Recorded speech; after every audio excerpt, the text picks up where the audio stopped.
sa mga mayors na wala dito habang nangyayari yung ating mga kalamidad. Ano po ang nakarating na ba to sa Pangulo at ano po ang kanyang naging reaction?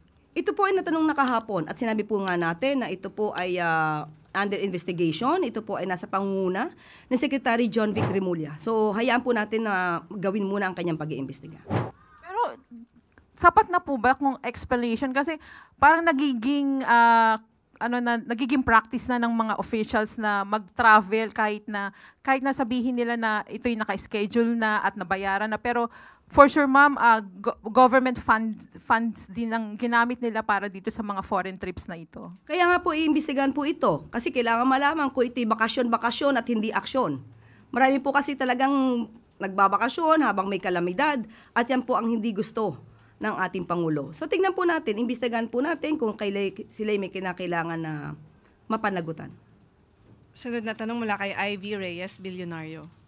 Morning, ma'am. Follow-up lang po dun sa travel suspension ng DILG. Isabela Governor Albano still in Germany as per his interview with us last night at dinefend niya yung foreign travel niya and said that his vice governor was on the ground and that before he left for Germany, Isabela prepped for uwan naman. Kumbaga, Isabela could function and go on without him. What does the palace think about this? May opinion po ba ang president dito? Ito po ay hinahayaan na po sa pamumuno ng Secretary John Vic Remulla at ayon po sa DILG sa ngayon, ito po ay under investigation. Sunod na tanong mula kay Ana Bajo, GMA News Online. Sige, go. Ma'am, Sige, related Katrina topic, Domingo. we were told na some of the mayors were allegedly with Isabela Governor Rodito Albano in Germany. Ano po yung aksyon na nire-review ng palace? Bakit po hindi sila nakasama doon sa initial list na nilabas ng DILG kahapon? Muli, ang pag-iimbestigan po ito ay iiwan muna sa pangunguna po ng DILG. At kapag ka po sila ay nakapag-report na si Secretary John Vic, tingnan na lamang po natin. Pero sa ngayon po, ito ay ibinibigay muna po natin sa kamay ng DILG. Ma'am, good morning. Nowadays, the public is quite bent on monitoring kung sino po bang mga government officials yung tumutok sa bagyo and sino yung hindi. How does the palace respond to criticisms against the First Lady's events last week in the wake of Typhoon Tino's onslaught in Central Visayas and other parts of the country? Ito po yung book launching as well as yung isang concert sa one of the mansions here in the Malacanang compound. Okay, pag sinabi po natin book launching, dapat malaman natin ano ba nilalaman ng libro na to. Ito po ay pag-angat, pagkilala, pagpupunyagi sa mga nakaraang first ladies ng bansa. Ito ay pagkilala sa mga angking talino, kagalingan, naiambag ng mga kapwa nating Pilipino. Hindi po ito, ang isang event na to, yung mga events na dinaluhan po ng unang ginang, ay hindi po isang parting pansarili lamang. Hindi po ito pagdalo, pagpunta sa isang resort para mag-swimming.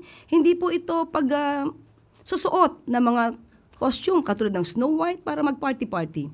Ito po ay pagkilala mismo sa kapwa nating Pilipino. Habang ang Pangulo naman po at ibang mga cabinet secretaries ay tumutugon sa mga pangangailangan ng ating mga kababayan. Kanya-kanya pong responsibilidad, kanya-kanya pong obligasyon.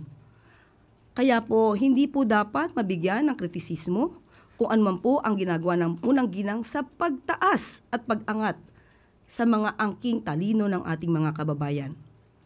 Mas pipiliin po ba nyo na i-criticize ang nag-aangat sa kapwa Pilipino kaysa doon sa mga nagbabakasyon lang at nagsiswimming sa mga resort? Ma'am, follow-up question lang po. How do you respond to comments saying that it was quite tone-deaf, insensitive, and that the events could have been moved or rescheduled to a different date so that more government assets could have been focused on the typhoon response? Muli, ang sabi nga po natin, kanya-kanya pong obligasyon. Ito naman po ay hindi nakasagabal para sa pagtulong sa ating mga kababayan. Ang Pangulo at ang mga cabinet secretaries ay tumugon ng walang pag-antala. So kung ito naman po ay naganap para iangat ang kapwa nating Pilipino, hindi lang po siguro ito masama. Mas hindi magandang tignan at mas magandang i-criticize ang mga leaders na nagbabakasyon lamang ng walang dahilan. Good morning. Follow-up lang po dun sa issue ng mayor. I understand that the DILG is still waiting for the response of the local officials who left the country during typhoon. But what was the reaction of the president when he learned about it? Unang-una, syempre po ang Pangulo, ayaw niya po ng mga opisyal na nagbabakasyon lang. Pero kung ito po ay naka-schedule na, yun po ang magiging daan para ito'y paimbestigahan dahil kung sila po ay pinababalik ng agaran, magbigay po sila muna ng kanilang mga explanation at sila naman po ay bibigyan ng pagkakataon ni Secretary John Vic Rimulya kung bakit hindi sila agad nakabalik despite na nag-utos po siya. So tignan po natin kung ang kanilang magiging rason ay reasonable, ay maaari po silang pakinggan. Pero kung ito po ay hindi magiging reasonable at nakaantala sa pagbibigay ng mag-agarang aksyon sa mga nasasakupang lugar nila para sa dito sa dumating na bagyong Uwan at Tino, doon po natin malalaman kung ano magiging desisyon ng DILG. But although ongoing pa po yung investigation, for the president, is it morally acceptable for these local officials to leave despite yung mga challenges na na-experience sa mga constituents nila? And kailan po natin inaasahan yung magiging decision ng DILG? Baka po nasabi nila sa inyo. Unang-una sa Pangulo, hindi po niya gusto to. Hindi niya po gusto na ang mga liderato ay chill lang.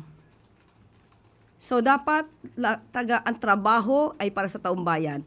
Kasi ang taong bayan umaasa po sa gobyerno, lalo na sa mga gintong klaseng sitwasyon at kondisyon. So hindi pwedeng sabihin lang na chill lang palagi dahil dapat trabaho, hindi bakasyon. Although hindi ko sinasabi nagbabakasyon sila. Still, sasabi ko lang natin, iwasan natin na umalis ng bansa, tumugon sa kalagayan ng ating mga kababayan, lalo na kapag mayroong sakuna or dilubyong ganito.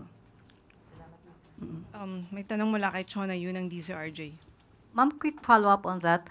Moving forward, will the President issue a directive or will there be a directive to LGUs na from now on, kung may kalamidad, will it be better not to go abroad muna?